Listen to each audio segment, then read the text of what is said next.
That's why they call me bad company. I can't deny. Talking about who's going to win the college football championship this year, I know it's up in the air considering what happened last year and the run 2 times in a row.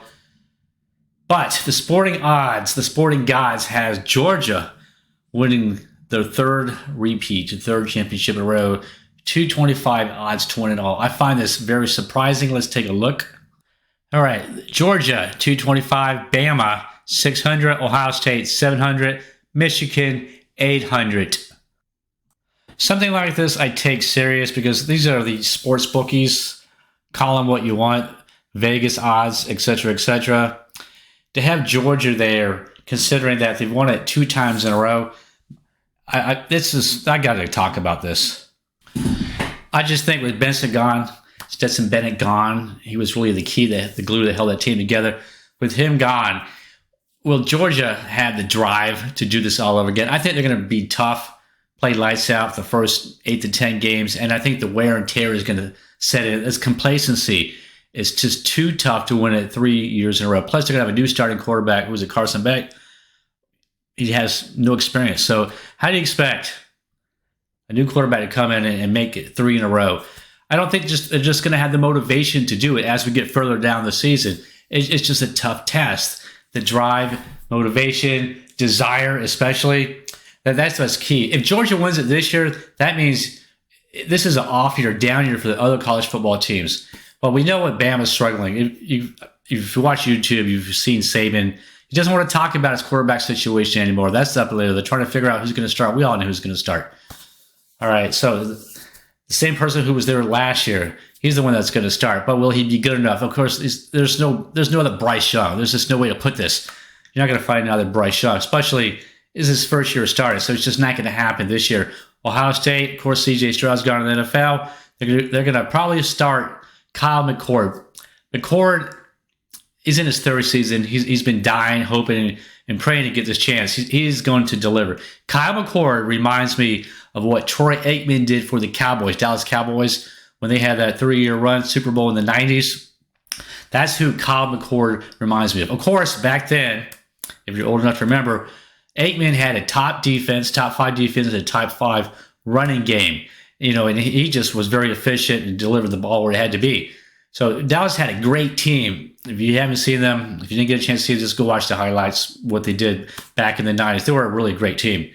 But anyway, that's who Kyle McCord reminds me of. He's going to perform just like that, just be efficient. He's not a very mobile guy. That's just not who he is. But Ohio State, they have a pretty cupcake schedule. They're just going to run all over who they play until they get to Michigan. And there might be another team in there that might struggle with against the run. So where does this leave us? So this leads us to the preseason coaches poll, the top 4. Top 4 teams, according to the coaches, are Georgia, 6-1 first place votes. Michigan, Bama, 4th place votes. Ohio State, 1 vote for number 1. All right, so let's say, for example, theoretically, the season ended, and this is the playoff. What are we looking at? Georgia would play Ohio State again, and Michigan would play Bama. That would be very interesting. I wouldn't mind seeing that. All right, so let's check this out. So Bama's trying to break in a new quarterback. It's not going to be anywhere near what Bryce Young did. I just can't see Bama doing it. I can't see Georgia doing it because they're also breaking another quarterback, and we don't know how he's going to perform. Like I just said earlier, I don't think Georgia's going to have the desire to push through like they did the last 2 years. I don't see them doing it. Michigan, they're returning their starting quarterback and 2 great running backs with them.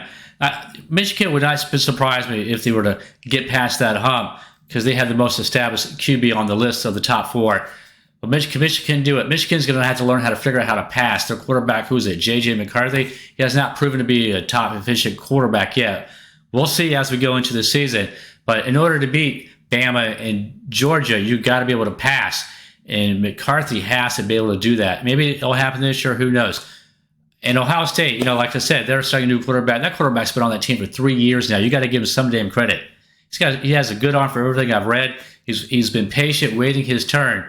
By the time we get into the season, Kyle McCord will be a top quarterback in college. He can't help it by having because he has a good running game, and those great receivers.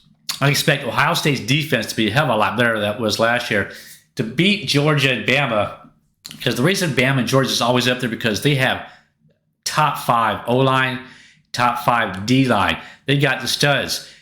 They've got the studs on the O-line, D-line better than anyone else, better than Michigan, better than Ohio State. The only chance Michigan or Ohio State has a chance of beating Bama or Georgia is by passing. I believe, my humble opinion, it's going to be Michigan or Ohio State that wins the title this year.